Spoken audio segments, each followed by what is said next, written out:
Hello.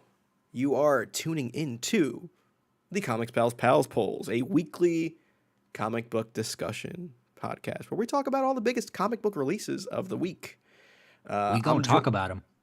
Well, we're going to talk about them. We're going to talk about them, but it's just going to be you and I talking about it because, as with every MCU release, good old Sean has to make sure he sees it before everyone. So, and Marco's got what? Marco got the vid. Yeah, Yeah. So Marco is the struggling. venereal disease. Yeah. I hope you said aerial and not what I thought you said. Venereal. Okay, gotcha. It's like a venereal disease, but over video. Oh, The okay. future's weird. It is weird. That's what. That's why I have Malware Bytes for. This episode is sponsored by Malware Bytes. No, I wish gladly, but yeah, this is it's just you and me, Kel. There's two dudes from different sides of the globe. Actually, no, we're on the same. Well, side. different sides of the Atlantic. Sure. There we go. But we have 5 books to talk about. I can't do the Sean thing where I show you all 5 covers because I'm a digital boy. So this week we're talking about Batman number 139. We're also talking about Birds of Prey number 3. We also have, sorry, I'm trying to multitask here, Transformers number 2, which I'm happy to talk about because I was not here for number 1. And I also wasn't around to talk about G.O.D.S. So we have G.O.D.S number 2 as well. And I'm always happy to talk about God. Not that one, Cal. Oh, sorry. Yeah, sorry. I mean, we could. That could be what we talk about after the show. And then with the listener pick, which was the Punisher. Is it just Punisher? This one's just Punisher. Punisher number 1. With a nice little ad for the Marvels up top. So stick around towards the end of the show to hear us talk about Marvels as well. Not spoiler stuff, just general, like, where's our temperature level at for the movie. I will be seeing it tomorrow night. I don't know how time works in England, so I gotta see it Saturday morning. got it. That is a thing that could happen, I guess. All right, so let's get right into it. Let's talk about Batman number 139.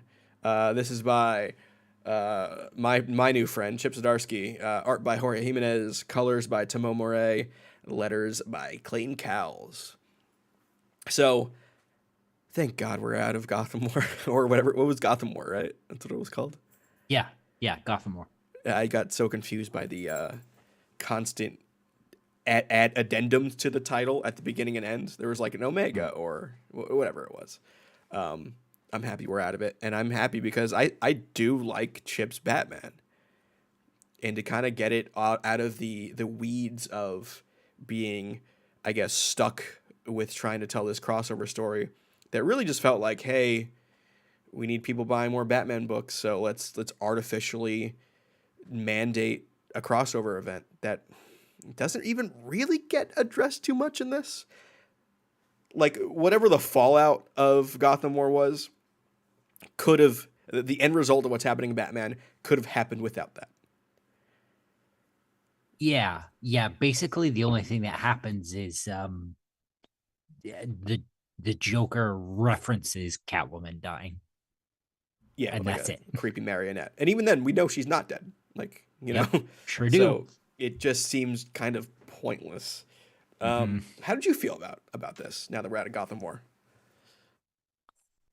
It was you know what, I wasn't necessarily excited to get into the book. I was, and not that I was or wasn't, but it felt good to get back into Chip's voice. And then I felt, especially as I was reading, I felt myself get more and more excited about what was going on. Whereas with Gotham War, I was checked out. Yeah, I was checked out with Gotham War as well, which is a shame because I think when Gotham War first started, I was intrigued, I guess is the best word to put it, about what the potential of that kind of story could be. But then we're back in this, and I agree. It just feels good, you know, seeing Chip's voice on this. And surprisingly, I was happy to see the Joker. You know, like when is the last time there's been like a legit, like, Batman, Bruce Wayne, Batman, Joker one-on-one story like since Snyder's run. I guess you would know better than me, but Yeah, I mean, like the Joker's kind of been doing his own thing, which is he yeah. literally references in this book. He's like, yeah, I'm having a bit of a identity crisis myself because Well, he's had yeah, he two of his sells. own titles I believe three. since then. He's Jeez. had Joker. He's had and then Matthew Rosenberg's been doing a couple Joker. Yeah. They're titled Joker something. Like there's the Man Who Laughs. There was another one as Yeah. well. Yeah.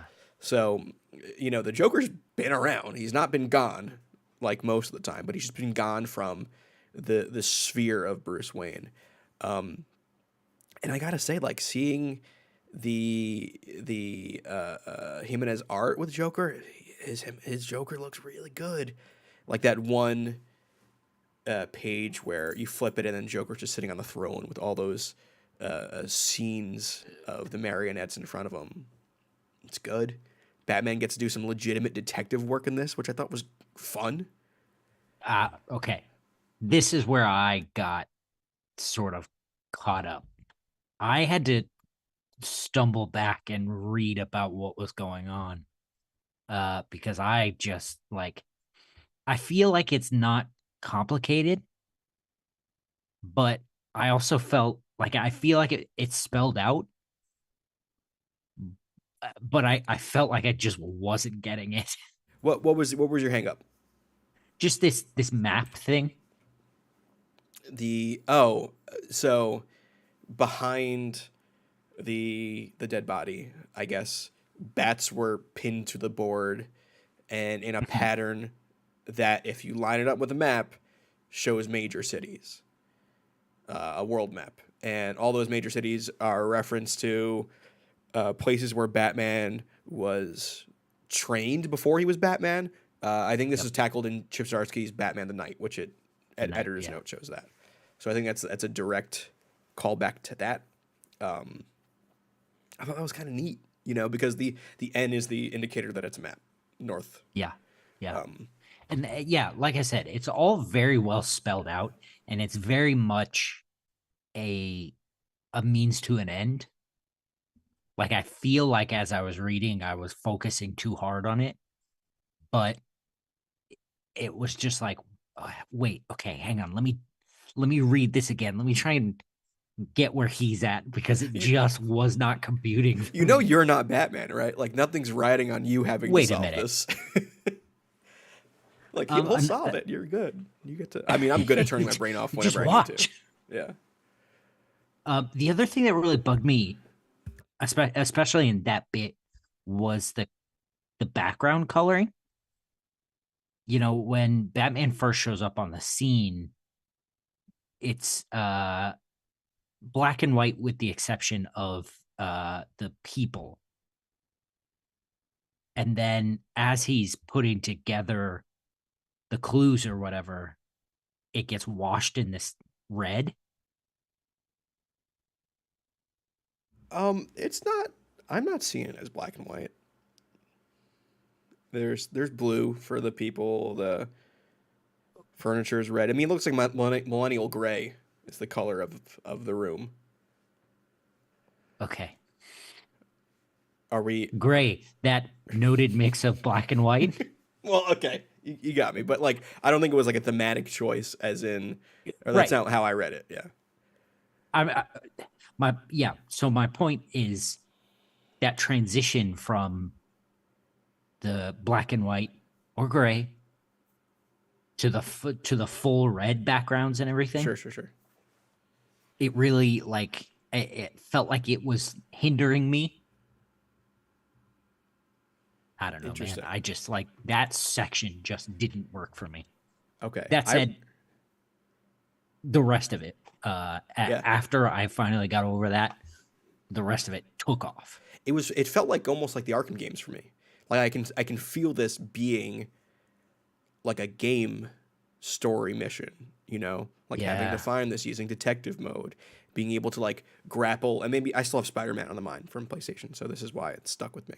But being able to grapple through the roof Yeah, because you saw yeah. something. Well, you know what's funny about that is Chip's newsletter this week or last week was about how he's a big gamer Huh. and he has to like lock himself away from video games to get stuff done. Hey, stronger So person than me. that very well could be a direct reference. Like, have you played the games? Yeah, oh yeah. Yeah, so like like I just felt like I almost like saw an indicator for where a grapple gun could hit, even though it's Yeah, not in the book, absolutely. and I like that. So the one thing I wanted to address too is the three Jokers of it all. Hmm. Where's your where's your stance on that whole thing? No thanks. Yeah, I don't. So I'll be honest. Batman Three Jokers, I'm not the hottest on. Yeah, I think it is a gorgeous book. Fabok it's killed fine. it. I think Fabok draws the fact that he can draw three different Jokers and they all distinctively. I'm like, oh yeah, I can tell who these people are Hmm. from the part of Hmm. them. But I don't think it ever really answered the question of what it was trying to tell. Um, and I don't like the way it handled Jason Todd and Barbara Gordon. But Yeah. uh, Yep. so Chip deciding to bring that back is interesting. And then the clear allusions to Morrison's Batman, with like I want to see Zardar because I haven't seen him in forever, and which would have Hmm. been Morrison's Hmm. run. It's interesting to see what Chip is kind of choosing to pick out of the Batman mythos to use in this. It's all relatively recent. Yeah, I wonder if there's just more meat on these bones, you know, I think the with premise of the three Jokers, there's tons. Yeah. yeah, well, and Zuranar as well, Oh yeah, you 100%. know. And that one, and I'm a sucker for this, but like that one reveal where it's all the Zernars. Like I know That was we cool. already seen them, but I was like, oh Yeah. shoot, this is cool. I can see the Justice League cartoon Batman, and then Batman the animated Uh-uh. series, and like in my mind, it never really correlated that they look distinctively different. I was like, oh, they're both cartoon Batman. Yeah, I had a lot of fun with this. This was my pick of the week, honestly. It was close to mine. It was almost mine. I had a good time. I did too. Yeah, I think honestly, I think this whole week was good. Yeah, There was this a is a lot of banger week. close picks Yeah. of the week for me. I also put up the page. I think the pages got screwed up. I might have saved them to a different folder. So sorry if you don't see pages. But there was an action figure variant that DC's doing now. Oh yeah. Okay, that's what's on the screen. Great way to sell McFarlane toys, I guess. But it's cool. Hmm. But let's get away from Batman for a bit. You want to talk about Birds of Ooh, Prey instead, or unless you quickly, got something? just quickly. Yeah. Jorge Jimenez on Dude, art is just astounding. the facial work is insane. The facial work on Batman is, I mean, it feels like the animated series, just with Huh. how expressive even just his eyes are. It's funny because I don't know if I would consider the animated series expressive, but I think you're right still. Like I still understand what you're saying. For Batman, it's all in the eyes. Okay, I'm thinking Bruce Wayne, but yeah, I know what you mean now. Yep, I get it. Yeah, It's almost yeah, a Spider-Man way and of expressing things. yes, Yeah, or what you think Spider-Man is. sure. Like Spider-Man actually doesn't do that, Wait, but really? like he really doesn't. This is a I think Berenstain there's Bear situation right now.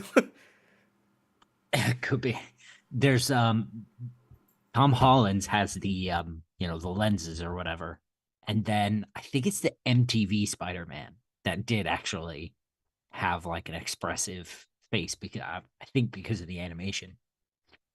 Um but the animated series, it was all in Batman's eyes.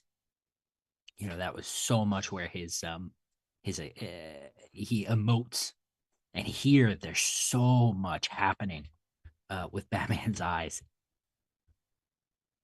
and you can tell he has just gone off the deep end. Yeah, and there's a way that like he squints in this book that Jimenez does. That's just like, oh, that's good Batman. Yeah, That's that's animated fun. series right there. That's where that came from. Yep.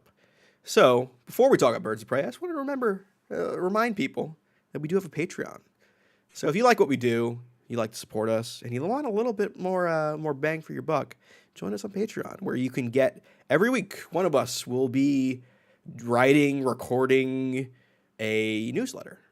It's whatever the individual person wants, and it could be a nice little essay. It could be a ranking. It's whatever. It's a little personal touch from each of the pals that you get to see every week. And we also have a Palin Around, which is like this show except not comic books. And a lot, if you think we're unfiltered on this show, I sometimes get out of Palin Around. Sometimes? Well, I sometimes finish Palin Around. I'm like, man, I'm gonna put that out, aren't I? like I have editing capabilities on this, but am I gonna? No. So it's a fun show. It's a fun show. And if you want to get a little bit more extra stuff too, join our YouTube members. We have a couple people in the chat, Tom and Catherine, who are YouTube members. Where with that, there's 2 tiers. You can become a VI pal, and with that, you can get a little bit of extra bang for your buck too. There with some little evergreen content videos that we throw up on the YouTube that you'll get every so often. Yeah, Comic Boom Unfiltered, much like my coffee this morning, which was disappointing. You ever get that muddy coffee? It's like, oh, I made that one wrong. Yep. Worst way to start a day. But let's talk about Birds of Prey. Before we get there, one more thing. If you are part of the YouTube community tab, don't forget on Fridays, that's where we post the listener poll. But also, right now, there is a survey that it would mean a lot to us if you filled it out if you haven't already. We're just looking for ways to engage you more, things you'd like to hear from us, things you would want to see us do or cover. It would really help us out a lot if you took a look at that survey. Now, Caleb, can you grab that link and just throw it in the YouTube chat when you get a chance? It's on Discord. Marco's in the chat; he can do it. Yeah, Marco, there you go. You can do that. We're performing right now. Now let's talk about Birds of Prey. Birds of Prey, number 3 by Kelly Thompson, art by Leonardo Romero, colors by Jordi Belair, and letters by Clayton Cowles again. Man, this book fucking rules. I love this book, dude. It's so good. It is why I read comic books. This is great. Just when there's a creative team that just meshes so well. Yeah. You can just feel it. And Kelly Thompson and Leo Romero are so damn good. Hawkeye, Kate Bishop's Hawkeye, in my opinion, is better than Fraction's Hawkeye, which might be a hot take for some people. It's just a better flavor for me. And I get a lot of that feeling here. In my opinion, superhero books should be candy. And yeah, you can get your dark chocolates that maybe are a little more different flavor of candy, a little more bitter, not as sweet. But sometimes you just want, stuff. This feels like M&Ms and popcorn. It's just a team of great, super heroines kicking ass, and the interactions between the characters are so fun too.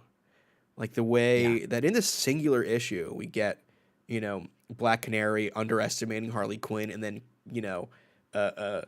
making up for it at the end and thanking her. And it's just little things like that we just get in an entire issue that some people might drag out for the whole arc.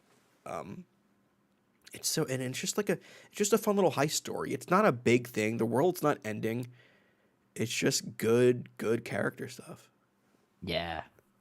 And it's this kind of stuff that, like, I think superhero comics needs.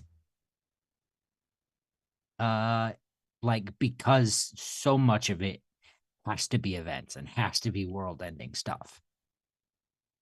I really feel like this is that sweet spot where it's fun. And this is the stuff I come back to. Mm-hmm. Like, as much as I like, I'm talking about Snyder's Batman again, it's hard for me to just jump in there and be like, I'm going to read this because it's so interconnected for such a long time. It's an epic.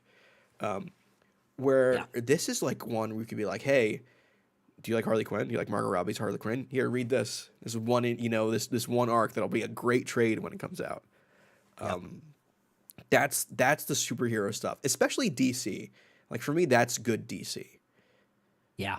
Because in my head, DC just does like single paperbacks, like that are just so good. And Yep. I love this. Like Comic Boom mentioning Zealot. I don't have much familiarity with Zealot, but I like her character in this. She's very compelling and interesting. And just some of the, I think Kelly Thompson is underrated when it comes to her humor. Like there's some really like quietly Yeah. funny stuff in this. The the thing with Barda, I who's is it King Shark? It's King Shark, yeah, Barda, yeah. yeah, talking to King Shark. King Shark's like, you okay to dive into the stomach of this megalodon in your skivvies? Yeah, She I'm good, man. she's wearing like her alternate costume. You know what I mean? Like in Yeah. like a fighting game, it's like Barda has two popular costumes. She's wearing her much skimpier alternate one. Yeah, I mean even like the cameos by King Shark and Oliver Queen in this. And I was listening to Comic Book Ollie's great, Collective's man. podcast and interview with Kelly Thompson. Came out a couple weeks ago. Kelly almost wanted to put Ollie on the team, but didn't Ooh. want to deal with the blowback she might have gotten from that. So seeing that she does still at least get to tackle Ollie a bit in this is great. Yeah, I think what she's done here is great. And outside her, the Leo Romero art is what I come Okay. for. Now, this is what I came here to talk about. Yeah. I sent you a page, and it's toward the beginning, and Leo does such a cool thing. So we're watching Harley Quinn and Barda talk, um, and then they get to like this stopping point in the conversation, and the next panel is Batgirl turning her head to King Shark and Black Canary. And it's this shift in perspective that we're watching from Batgirl's point of view that just changes the entire direction of the moment. Just man, That's a good the point. Yeah. like the narrative work, the work for the reader that Romero is doing there is incredible. The other thing I think that like really is jumping out to me in this whole series so far is the Joy Blair colors tagged with the Romero art, and that there's this weird, almost like cathode tube TV video effect going on in the art, Yeah, it's weird. where everything looks a little unfocused, like you're watching it through a TV. It's got this retro feel to it. The cover actually is a good indicator that I have up of this kind of retro feel that it's going for, with the way the it almost looks like it's the fade out magazine format issue. It feels Yeah, like it's got this distressing the on it. nasty old paperback. Yeah, it's pulp cover. is what Yeah. it is, and I think Yeah. the art in the comic is pulpy as well.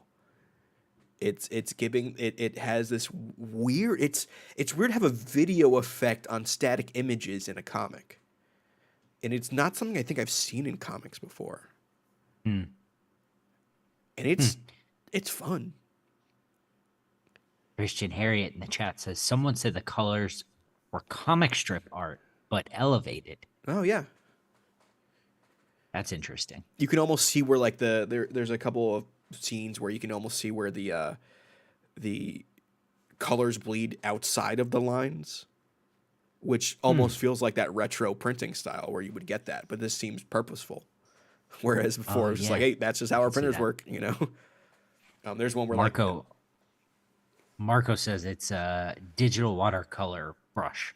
interesting. I would love to see how Jordy Blair colors, just like a video or something on it.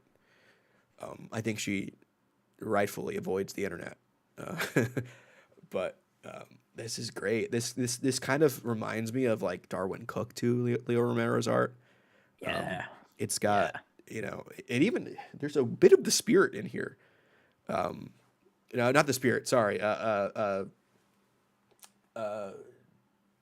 Parker. There we go. That's the word I was looking for. Yes. Yes. Darwin Especially Cook's when you Parker. get to like the city bit with Ollie, and just seeing Wonder Woman walking throughout a city. It's just like, I can see it. Yo, let's talk about his Wonder Woman for a second. Dude, the hair. Damn. Yeah, he realized Wonder Woman's Greek. Got that Electra hair. Yeah, it's great. It's phenomenal. It's like it like her hair is about a third of her body at this point. Yeah. That's the Yeah. best Wonder Woman I've seen in a long time. And also, when is the last time you've seen Wonder Woman use her tiara offensively in a comic? Yeah. That was Like, cool. that's a weapon. She's used that before. It's essentially a Yeah. boomerang, you know? Man, I almost want to make this my pick of the week as we're talking about it, but I can't go back. It's against the rules. Yeah. As good as I liked it. Wasn't mine. It's a damn good week, guys. Yeah. But yeah, this is I recommend this book to everyone. It's just fun comics, especially if you want to hear Harley and Black Canary talk about how Wonder Woman probably into bondage. So, it's a surprise probably Marco about missed it. out on this book to talk about it, but you know. Let's go away from DC Comics, Cal. Unless you got anything else, you good? That's it. You want to talk about some Transformers, Robots in Disguise? So this is by Daniel Warren Johnson, colors by Mike Spicer, letters by Russ Wooten.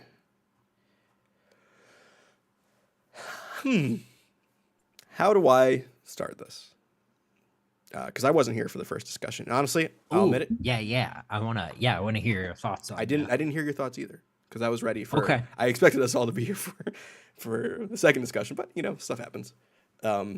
I typically, my opinion on Transformers is just like, I know they exist. It's fine. They're neat toys.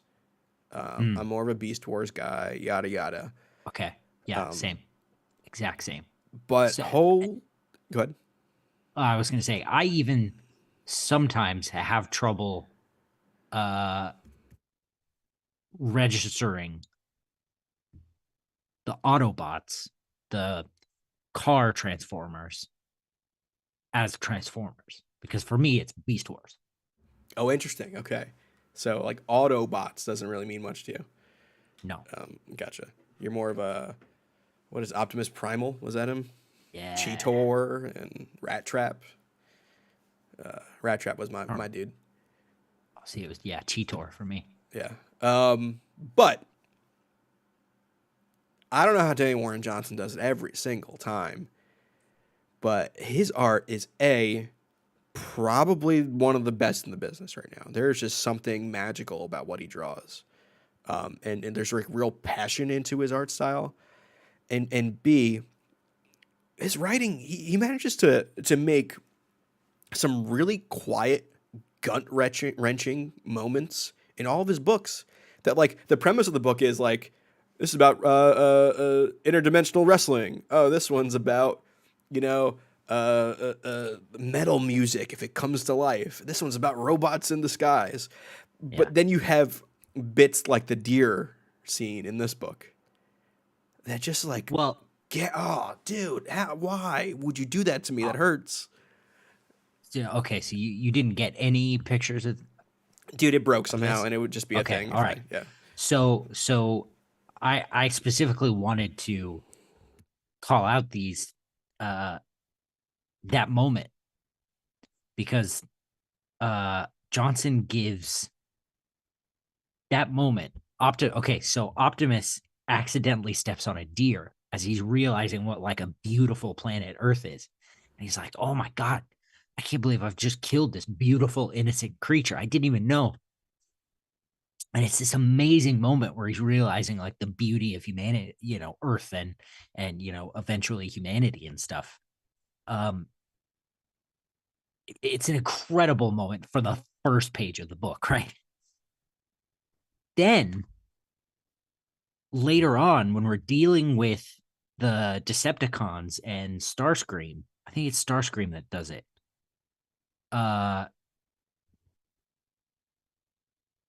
Starscream and the Decepticons are taking over a power plant, and it's one panel, but Starscream just smash it, just I mean stamps on a couple of humans. And then it's one panel, but then they call the humans squishies. And that difference is so powerful. I simply could not believe it. Like I sat there and thought about it for a long time. It's like in one issue, he completely solidified the difference between Decepticons and Autobots, Yeah. and why Decepticons are the bad guys, and that we need to stop them. Yeah. Um, but like he also like we talk about how serious that sounds, but like it's cool the way he does it. That Yeah. panel where Starscream squishes, I think it was the cop, um, and it's Oh, I thought he was a bad guy. and then the way that it just squishes the dude completely, which like there would be like a bus falling on one single person, but all you see is Yeah. the guy's like almost Wile E. Coyote arm sticking out from underneath his boot. Yeah. Like it's super cartoony, and it's so kinetic in the way that it moves that way. Man, it's such man. I want to make this my pick of the week. Damn it. Just 5 picks of the week. If there ever was a week, well, we'll talk about it. We'll talk about it.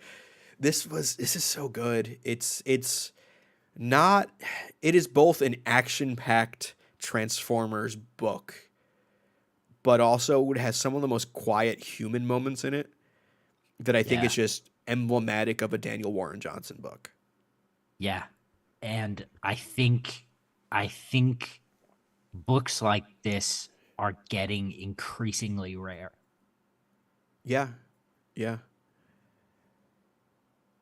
And so one of the other things too that like when I talked to Daniel Warren Johnson, if you want to check out our New York Comic Con interview Mm. with him, was how does he figure out when at what point to draw the transformation?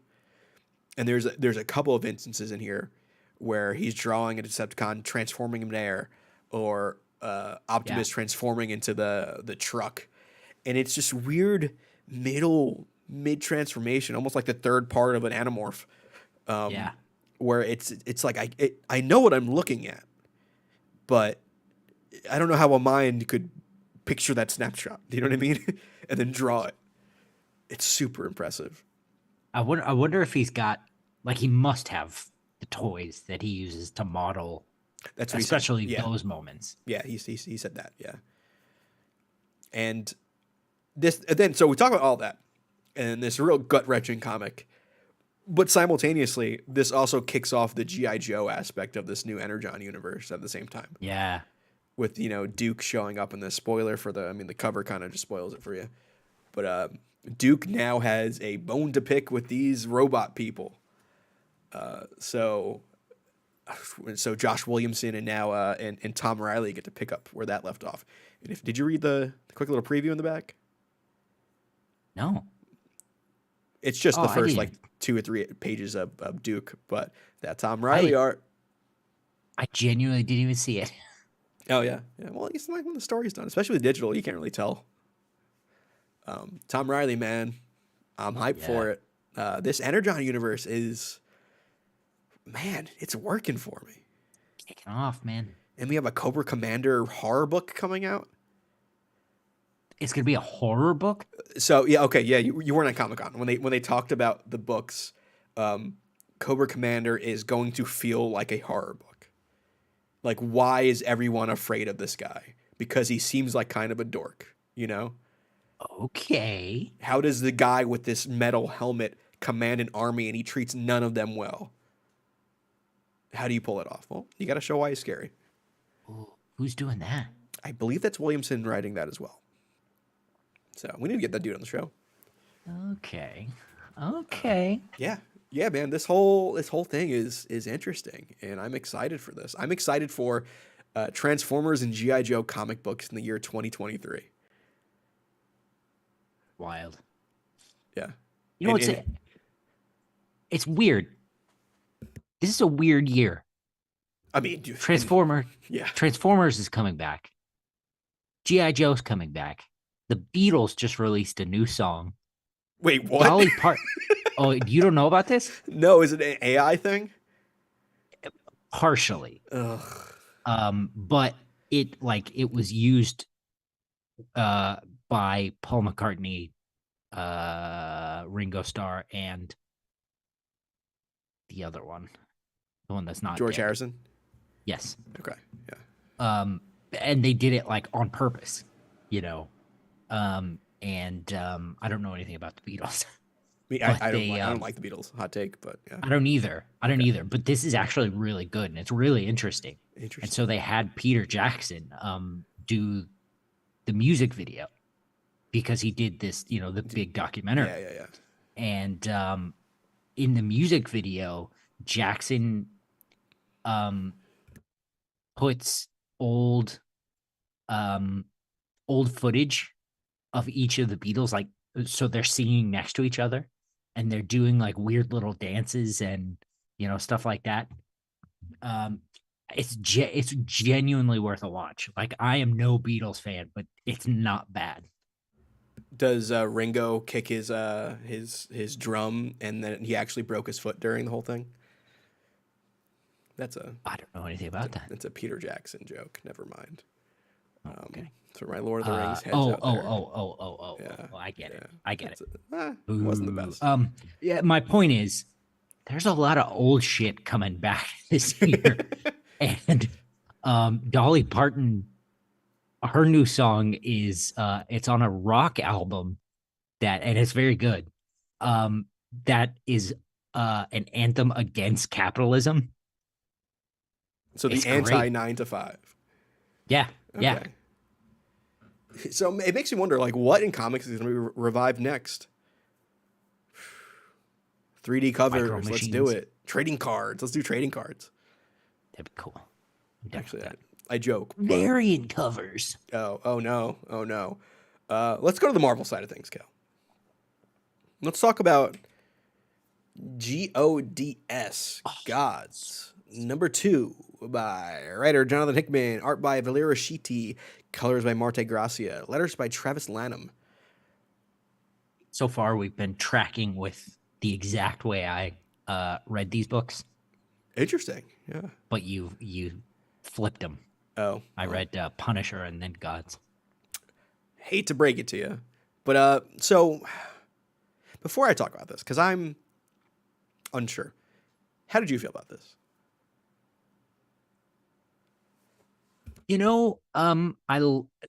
For some reason I liked this more than the last issue. Okay. I actually really enjoyed Gods #1. I wasn't on the show to talk about it, but I read that on the Okay. train to New York Comic Con, and I was normally that train puts me to sleep. That Metro North, I'm out. I Yeah. was riveted reading Gods, Interesting.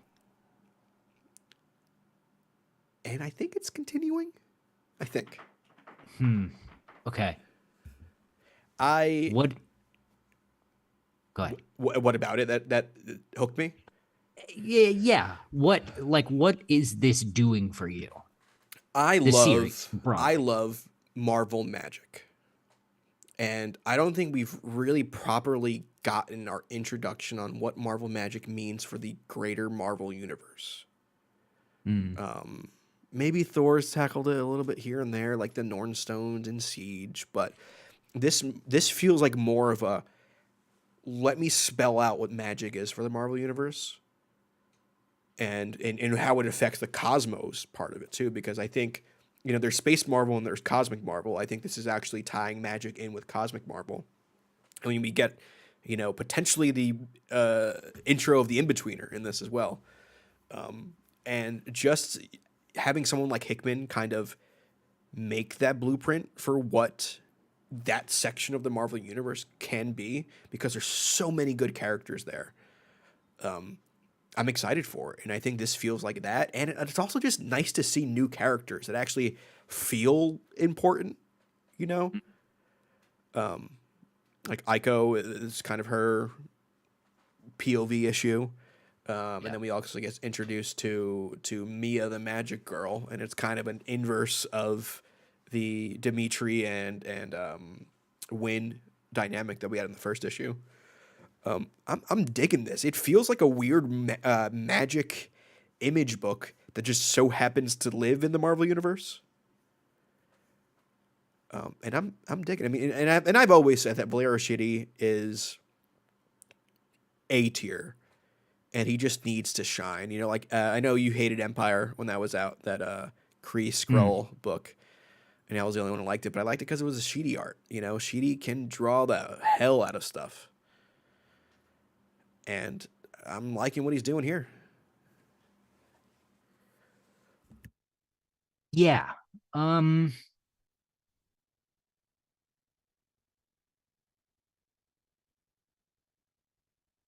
I don't disagree,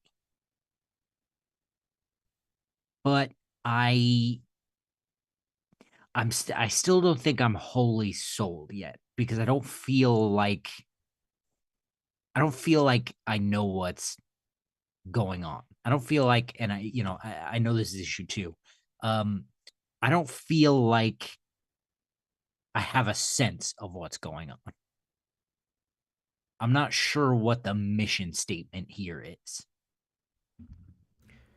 Are you talking about what's going on in terms of actual plot, or what's going on in terms of why this book exists? Does the distinction make sense there? Both? Okay. I think in terms of the plot, I'm kind of with you, but also like in my opinion, it's a Hickman book, so like I give that a much longer leash to like, all right, this dude's got to cook before his stuff really starts kicking in. Sometimes it takes Sure. 6 issues, sometimes it takes 40. You know, so I mean, there's Hoxpox, then there's this Avengers run, which I think are Hoxpox does it within 6 issues. Avenger stuff didn't I didn't really know what was going on until near the end. It was all Yeah. good, but Yeah. so there does feel like kind of a Hickman gravitas to this that is intriguing at least, you know. Yeah. And I'm with that, but I wish I could have a little bit more.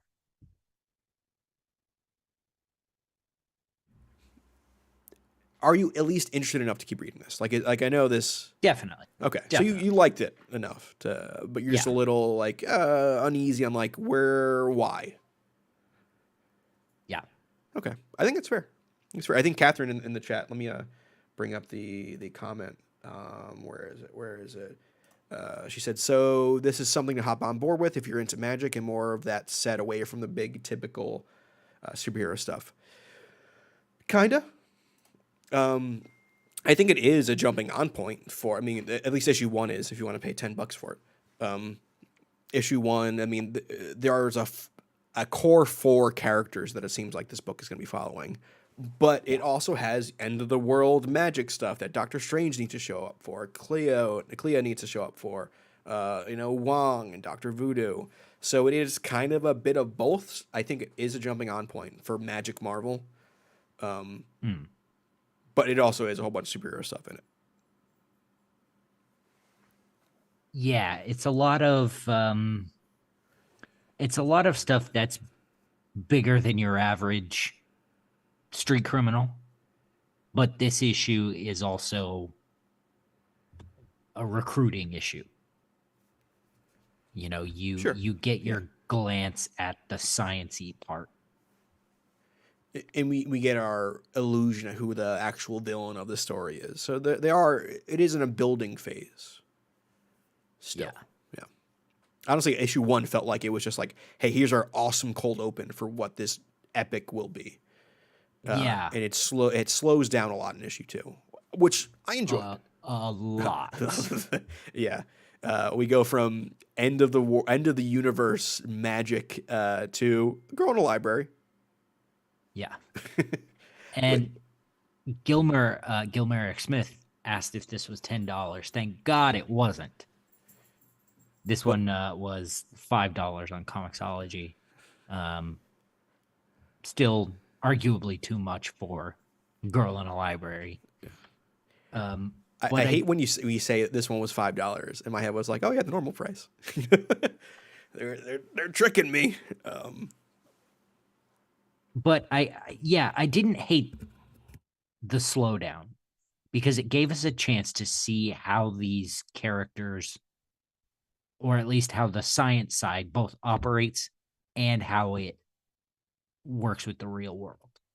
Yeah, issue one was a season premiere, and now we're getting the actual episodes that make up the chunk of what the actual story is. Yeah. So how what did what did you how did this magic girl business work for you? I like it. I mean, I've been reading, Strange Academy as well. So that Mhm. whole, young person has this intrinsic ability to tap into the magic of the Marvel universe. And, the science person wants to observe that. And I think that's a weird dynamic that I enjoy. Because even though it's science and magic paired up, it's not the same dynamic that we saw in the previous issue with Win and Dimitri. It's still different. Um, and I think it's interesting. I'm excited. I like new characters in Marvel Comics. I feel like we don't get them enough. I've always been a fan of that. I think the last time something stuck was maybe Young Avengers. Really? Kate Bishop, yeah. Yeah. Yeah, that makes sense. Even like I would say maybe some of the Eternals or Inhumans, but like no, it hasn't stuck. Um, so I think this might have the potential to. I think if Hickman stays around with it long enough, I think the Mhm. only thing that is a big question mark for me in this series is whether or not Hickman has legs for it. Because I'm not sure if I read. I don't. I'm not sure I read this with somebody else doing it. Yeah. Um and if I'm not mistaken, this is a little bit more than a mini, probably a maxi. It's not ongoing. Probably. I don't think there's. I think that's always also kind of been a question mark as well Yeah. on how big it is. Yeah. Um, I think. Yeah. I think there's. I would say maybe six for sure. I guess there Yeah. was a solicited already um, trade that's 256 pages. So I don't know what that means. Sorry?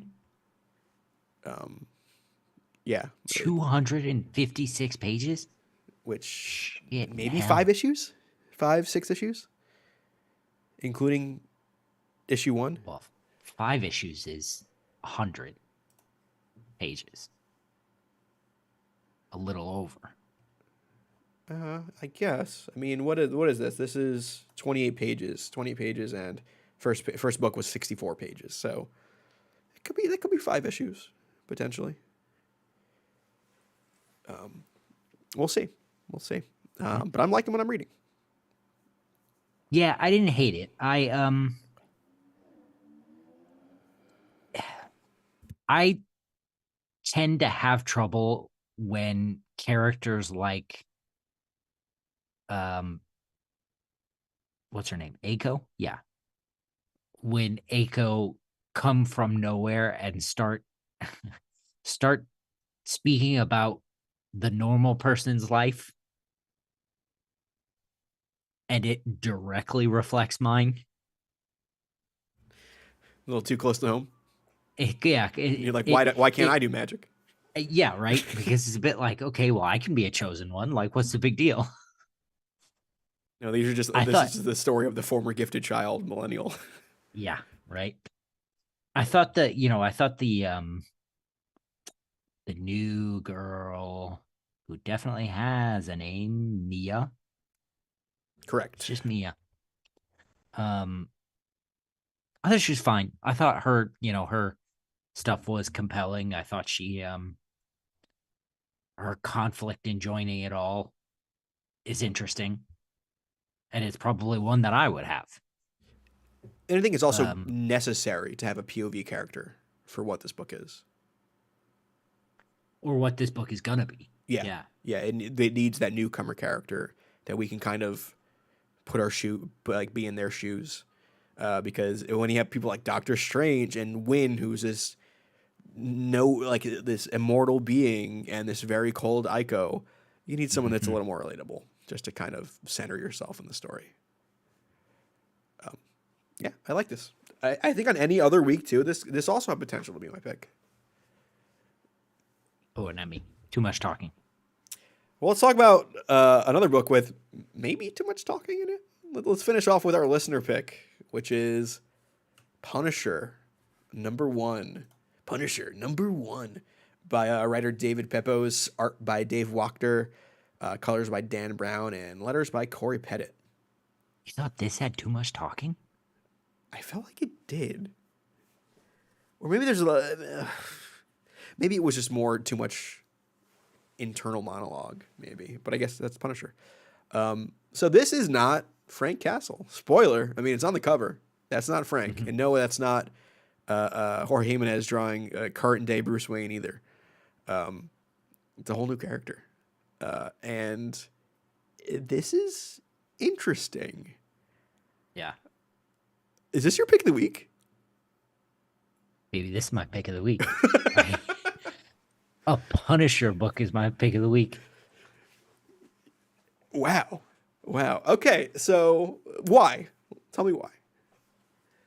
You know, I feel like they nerfed the Punisher a little bit. I feel like his weapons are they're Star Wars blasters. Sure. So spoiler for people who haven't read it. He's an ex-Shield agent in a world that Shield doesn't Yeah. exist anymore. So Yeah. he's a soldier without a country. This, honestly, this felt a little bit Kamen Rider to me. Says the guy who's only watched like Yeah, listen, I've been planning that joke all day. I was getting late 90s action movie. Yeah. And I liked it. It just kind of gave me, works. it felt like a little bit like Face Off. It did not try to take itself seriously, which I feel like Punisher Yeah. tries to do too much when it's Frank Castle. It's like, Yeah. oh, how can I tell this epic about Frank Castle where he, ditches the skull and wants to become a different symbol? Like, no, this is just a dude with revenge and some blasters. Yeah. It just, I don't know, man. I didn't expect it to work for me either. If I had told you last week that a Punisher #1 would be your pick of the week, you would have laughed at me.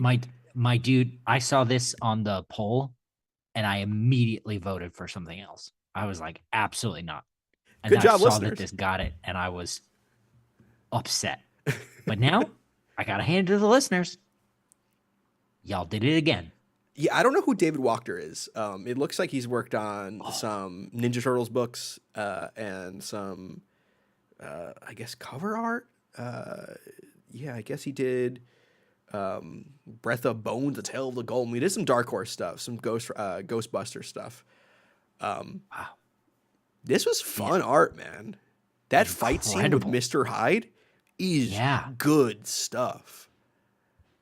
The specifically I want to call out the train moment. So the guy he's chasing goes into a subway platform and he's holding someone by the throat with a knife. And a train is coming. And this dude's like, if I don't do something, he's gonna get away. And if I do something, he's gonna kill this girl whom I see as an innocent victim and my wife. And the dude just shoots. And it goes in between the train car and nails him in the head. Oh, I was like expecting to see doves start flying there. I'm like, what John Woo movie type shit is this? What It kind was of Mission wild. Impossible 2 type stuff is this? And it was insane. like, the only word I can use to describe this book is cool. You know what I mean? Badass. But like cool, like KOOL. This is like cool Yeah. stuff. And I don't like, normally I would think that as like I would say that, parentheses derogatory. But this book knows what it's made for. and it does it. Yeah. Yeah. And I think it not Well, being Frank Castle is refreshing. yeah, but and it may be that Frank Castle just takes himself too seriously. And I think in turn, Marvel takes Frank Castle too seriously. Yeah, but this doesn't feel like that. No. CW Gordon says that the next issue sounds like Dread/Raid type stuff. Um, you know what? This feels like the Dread film. Yeah, This feels like Carl Urban. it does. Yeah, I can see that. This feels like Punisher War Journal, that movie, which is just Punisher killing people in cool ways. And I think that there's also two other things here. Like it ditches the Punisher logo.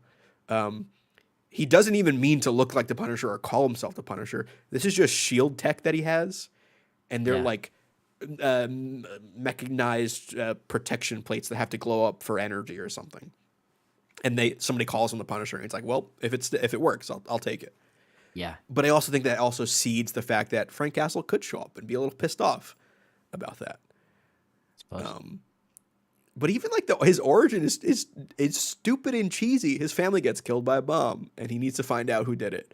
Like it is the most Yeah. like But screenwriting action movie 101 stuff, and it is tasty. and he's also framed for it Yeah, somehow. yeah. Yeah, man, this was great. This is like when I talk about Birds of Prey being like fun superhero comics that's like just have fun. This is also turn your brain off action comics that I like. And I don't feel I like I get this flavor of action comic anymore. this I mean, this feels like what the John Wick movies are. Yeah, yeah. It's very John Wick. And like that feels like hyperbole, but I just don't think it is. I think even the way that the character speaks is very John Wick, Yeah. where he only speaks if he needs to speak. He thinks a lot. There's a lot of thinking going on there. But in terms of outwardly talking, he doesn't do much of it. Yeah. This was great. Pick of the week, man. The art was fantastic. No notes. This was Wow. fun. Kale picking a Punisher book. I can't believe it. It's surprising. But yeah, I agree. I think this whole week has been all pulls for me. This is Just a banger of a week. yeah, yeah. Sucks if you missed it. If you weren't on the show, sucks for you. But yeah, fun week. Gotta go see a dumb Captain Marvel movie instead. Which actually brings me to what I wanted to talk about. The Marvels comes out technically tonight on Thursday. But we haven't seen it yet. Cal hasn't seen it. I haven't seen it. Sean is probably about to watch it right now. What time is it there? It's about 7, which I would think is around the time he goes to see it. So, Yeah, that sounds like Sean. what's your temperature for the Marvels coming out? Because there's some reviews are out. I'm trying to avoid them. I've seen some funny stuff, and I've seen some like, oh, interesting stuff. But I don't know how I feel about it. I want to be optimistic. Sure. I'm going on Saturday morning with my wife, and she You're what? told me, my wife, she told me when we watched Ant-Man Quantumania that I wasn't allowed to come watch Marvel movies with her anymore. I want to watch a movie with my wife, so I gotta be like, I want I to gotta feel. be I want to feel good. involved. But just the stuff I've heard about this movie, and like the way it sounds like Brie Larson is sort of checked out, really just doesn't have me. And granted, this was a while ago that I heard this stuff, Sure. but it's And just I would like, say anything I read online regarding Brie Larson as Captain Marvel, I take with the biggest grain of salt because I Yeah. know all of it is probably colored in a way that Yeah. is due to sexism. yeah, everyone hates her for no reason. I don't understand why. Like I during the pandemic, she started a YouTube channel, and it's just like just her like playing Animal Crossing. Yeah. Yeah. Like she's a nice person, it seems. So, um, I don't understand it either. But I guess women can't be women. Whatever. Um, yeah. I'm not excited for the movie. Mm, I think Quantumania really, really killed the really killed it. Yeah. man. um, like I'm even watching Loki now, and I'm generally liking Loki. I think it's decent. I don't think it's as good as the first season, but I'm Yeah. not like I don't see myself Googling when's the next Marvel movie like I used to. I used to do Yeah. that. Yeah. Now I'm just like, yeah, when it comes out, I'll go see it. Yeah. I don't even. I don't know. I just don't care.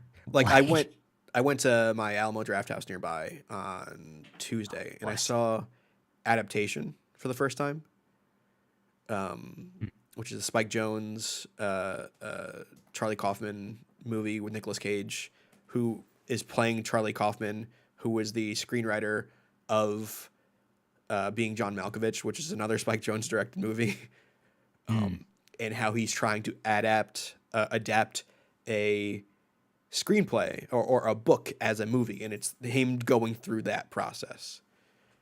And like, there's craft there. There is stuff that a superhero movie can't do that is just so much more compelling to me than Blasty Blast. yeah. And I think there is a you just watch my cat get into stuff behind me. Not to say that there isn't a spot for that stuff. It's just like you know what I was excited for? I was excited to see Killers of the Flower Moon, and I saw it, and it's fantastic. I'm not when I see a new Marvel movie, and I'm a Marvel nerd. I have Marvel tattoos. I'm not excited. Can that Yeah. happen again? I think so, but it's just not the way reality is at this point. Wait, I genuinely don't know if it can happen for me again. I really don't. Really, I truly don't know. And DC either. I truly don't know what it would take to get me excited for a comic book movie at this point. so there's no like Fantastic Four movie trailer that hits those notes that I don't know, like the Force Awakens trailer did when It that would first came out. it would really have to hit it. Hmm. Um, like so everybody in the chat is listing uh the film that killed Marvel for them. And Love I and love it. Thunder, Keep this energy. A Wesley Dodds film? No way. Unless I'm making it. really. Um but oh yeah. Um but the Age of Ultron is what killed it for me. What you've been dead for a while then. You're Oh yeah. Oh yeah. Um and then I had like a brief revival for Civil War because of Spider-Man and the left field that came out of. Because if you remember, like it was like the third trailer and maybe like a month before the film came out that they revealed Spider-Man it's for the true. first Yeah, time. yeah, it's true. And there like nobody had heard anything. And you're a noted Tom Holland fan. I I didn't know to not be at the time. But I like he, dropped down on that cop car with Cap Shield or whatever, and I was like, this is it. This is it. All the toy pieces are there. And like I got into it. Like I bought into the hype, and then I came out of Civil War and I was like, oh, actually, that dude's ass. Oh, so it's not even that Civil War was like another like excitement point. It was the build up to Civil War, and then you saw the movie, Yeah. and then you were like, all Yep. right, now I'm back to square one. Yep. No, that's Because fine. because I also had a lot of problems with Civil War. I don't think that's that great. I'm probably on your side with Civil War. I think it's fine. But I think it is also emblematic of what I don't like about the MCU now, Yeah, where it's absolutely. cameo after cameo end with a CGI fest. Boom. Well, and not only that, like it's all this stuff where they're always going to use names that bring us in. Sure. film titles to bring us in. Now there's all this talk about, Secret Wars isn't actually going to be a Doctor Doom story. It's going to be Kang, and it's going to actually pivot to Doctor Doom. And she's like, you if know he's what? if he's Um, arrested. actually, like, it's not going to matter. So was it? I think it was Marowak Oscuro. Great name. I will say great name every time I read that. With all these big budgets, there isn't someone checking the product's quality, and I think that's a good point. Because I And think this some the that's capital something. the capitalist kind of executive oversight on it is so tangible now. Yeah. Yep. Where everything I see, I'm like, that's going to be on a kid's folder somewhere. That's on some pajamas somewhere. Like it's there's two more series they can make on Disney Plus for it. It feels so soulless because of that. Well, and it's like I said this weekend on the show, you know, the magic is gone because the magic is money. Like, if they drop a couple mil from a budget, like, make these directors think, make them use their stuff, give us a film with flaws that aren't alleviated by money, you know? Look at Werewolf by Night that Marvel put out. Probably had no budget, honestly, and it's super fun because they were allowed to do something different. Um, Well, and even like I for whatever reason, Channel 4 here has been playing Men in Black just every weekend. see a cat walk through here. Yeah, Oh, Frank it's D'Onofrio. Yeah, tremendous. And I would watch those movies over and over and over again. But like they're made with it was a blockbuster at the time, but it's not a millions and millions and millions. It's not a small country's budget, to make these movies. yeah. And when they had the money to do that for Men in Black, that's when the movie started sucking. Yeah. um, so I say all that, and then I think about the rumors of what this Deadpool movie is, and I'm like, oh man, all right, Jennifer Garner back as Elektra. That sounds dumb. I'm in. I don't know, man. I think it's gonna be the same. It's gonna be exactly I like it's not gonna be satisfying. no, not at all, not at all. But just the potential for a cameo by a sad, depressed Ben Affleck as Daredevil, I would kill for. You ever watch? You ever look at the Ben Affleck pictures on like Twitter and stuff, where he just looks depressed holding coffee? I mean, I know the meme, yeah. Yeah, it just that's I feel I identify so much with that. So I I don't mean, know. yeah, I do too, but specifically with Marvel. I don't know. Big question mark out there right now. And like, Uh, and people are talking about Guns DC. Am I I excited for was that? I don't I know. was gonna yeah, well, I was gonna bring that up. Gilmer says that don't know why people are skeptical of Gunn. The guy's a professional, delivering on time and under budget, and that's true. And with the exception of Guardians 2, to be honest, I have really enjoyed all the Guardians films and the other stuff he's done. Um, and I really, really liked the Suicide Squad. Same. Yeah, I love that movie. I just don't know how much more superheroes I want to take. There's got to be at least like 3 hits in a row before I can start getting excited for this again, or like a really good X-Men trailer. Again, I'm a sucker. I'm a sellout. But man, if I see friggin' X-Men with that cinematic version of the cartoon score again, I'll pop. I'll pop. But it might just be a cheap pop that gets me there. It gets me in the seat for a movie, and that's it. Listen, I was hyped for Professor X and that and In that that chair. score Yeah. in Doctor Strange. Like, there have been two moments in my MCU history where that happened for me, and it was Nick Fury in Iron Man 1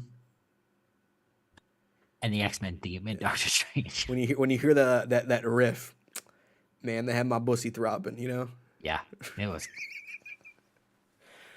Yeah, Is that where my we end pussy it? doesn't throb anymore. No. It's Okay. No. Yeah. I almost bought a shirt today that said "Insane Clown Pussy" on it, but that's where this show's gone, guys. Thank you, on Kale. brand. Thank you. Catch us on Saturday for the Comics Pals. What are we talking about this week? I don't know. Been a weird Oh week. yeah, we don't know. Yeah, 'Cause Sean will come up with it, and then we'll special go on. things were supposed to happen. It doesn't sound like they're gonna, They're not happening. Yeah, Saturday's not happening. but show up. It's gonna be a good show. Yeah. Don't even worry. And Yeah. then we're gonna do the Captain Marvel review right after. That will not We're be gonna have a live. great time. Yeah, that won't be live, but the Captain Marvel review will be out on Sunday. So expect that on Sunday. We'll probably have a scheduled post for it. I might be able to be in the live chat. Depends on where I am on my flight. I will be going to Arizona next week. So see you then. But yeah, until then, until Saturday, I've been Tyler. This has been Cal. See you next week.